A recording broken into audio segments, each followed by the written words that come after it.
नमस्कार, मैं हूं अंजलि मलिक और आप देख रहे हैं जनता की आवाज़ न्यूज़ चैनल। जनता की आवाज़ न्यूज़ चैनल के सुबह सवेरा कार्यक्रम में आपका स्वागत है। आज है 12 अगस्त 2026, विक्रम संवत 2083, श्रावण मास के कृष्ण पक्ष की अमावस्या तिथि। चलिए देखते हैं आज के कुछ मुख्य समाचार।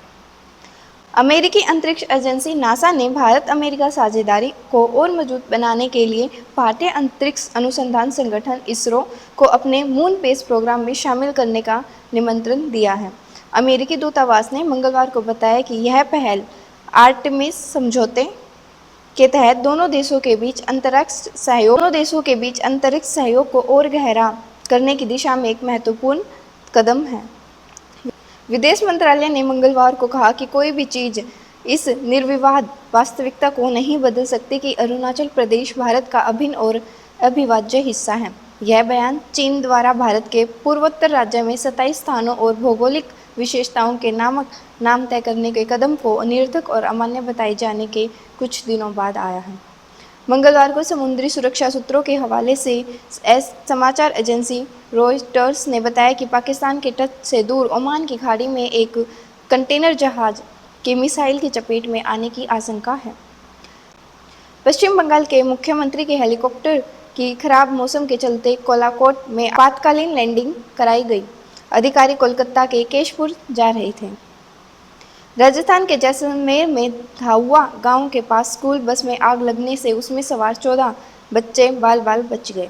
पुलिस के मुताबिक बस चालक ने तुरंत बस रोककर सभी बच्चों को सुरक्षित बाहर निकाल लिया, जिसके बाद आग ने पूरी बस को अपनी चपेट में ले लिया। हादसे में किसी के घायल होने की खबर नहीं है। बस में रखे बच्चों के बैग, किताबें और अन्य सामान पूरी तरह से जलकर राख हो गया। FCRA संशोधन विधेयक 2026 को लेकर जारी विवाद के बीच अमेरिका ने भारत के राजदूत विनय मोहन क्वात्रा ने सोशल मीडिया के जरिए विधेयक से जुड़े कुछ भ्रमों को दूर करने की कोशिश की है। उन्होंने मिथक बनाम वास्तविकता के जरिए विदेशी फंडिंग और NGO से जुड़े प्रावधानों पर सरकार का पक्ष स्पष्ट किया। राष्ट्रपति द्रौपदी मुर्मू ने उस विधेयक को मंजूरी दे दी है जिसमें वंदे मातरम के गायन को जानबूझकर बाधित करने या रोकने को अपराध माना गया है। सरकारी बयान के अनुसार अब वंदे मातरम को राष्ट्रगान के समान कानूनी संरक्षा मिलेगी। राष्ट्रपति के मंजूरी के साथ ही राष्ट्रीय सम्मान के अपमान की रोकथाम विधेयक 2026 भी लागू किया गया। जम्मू कश्मीर के डोडा जिले के रामटुंड पीक पर 4 संदिग्ध आतंकियों को चढ़ने का वीडियो सामने आया है। लोगों द्वारा वीडियो बनाए जाने और सुरक्षा बलों को सूचना दिए जाने के बाद पुलिस और CRPF ने इलाके में तलाशी अभियान तेज कर दिया है। रामटुंड क्षेत्र उधमपुर के सियाज धार बेल्ट के पास स्थित है, जो घने जंगलों और दुर्गम पहाड़ी इलाकों के कारण सुरक्षा की दृष्टि से संवेदनशील माना जाता है। कोयम्बटूर में शिरुमगुई वन क्षेत्र के तहत आने वाली Nilgiri eastern slope reserve forest में हाथी देखने के लिए कथित तौर पर अवैध रूप से घुसने के आरोप में 5 लोगों के खिलाफ मामला दर्ज किया गया है। वन कर्मियों ने 9 अगस्त की शाम पेट्टिकुटई स्टेशन के उलियूर बिट में गश्त के दौरान उन्हें जंगल में अवैध रूप से प्रवेश करते पाया। अधिकारियों के अनुसार ये लोग इंस्टाग्राम और यूट्यूब पर हाथी देखे जाने से जुड़ी पोस्ट देखकर वहां पहुंचे थे। नेताजी सुभाष चंद्र बोस की बेटी अनीता बोस फाफ ने अपने पिता के पार्थिव अवशेष जापान के टोक्यो स्थित रोकोजी मंदिर से भारत लाने की मांग को लेकर सुप्रीम कोर्ट का रुख किया है। सुप्रीम कोर्ट ने मंगलवार को याचिका पर केंद्र सरकार से जवाब मांगा है। सुप्रीम कोर्ट ने मंगलवार को केंद्र सरकार से ऑनलाइन रेप, हत्या और शारीरिक हिंसा की धमकियों, बिना सहमति के अतरंग या AI से बनाई गई आपत्तिजनक कंटेंट और नुकसान पहुंचाने वाले डीप फेक के जरिए पहचान की नकल के खिलाफ समयबद्ध आपातकालीन यंत्र बनाने की मांग वाली याचिका पर विचार करने को कहा है।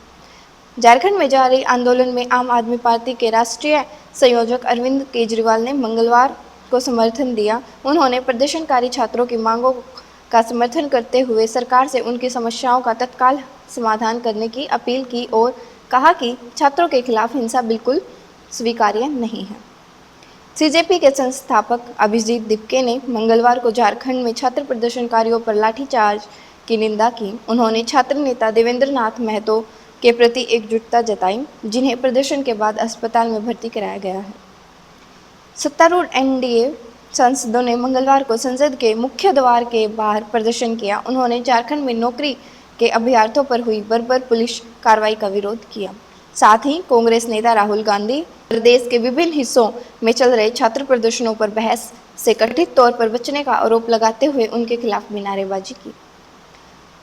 सीरिया के एक अदालत ने पूर्व राष्ट्रपति असर अल असद और उनके छोटे भाई मोहर अल असद को मानवता के खिलाफ अपराधों और युद्ध अपराधों के मामले में मौत की सजा सुनाई है।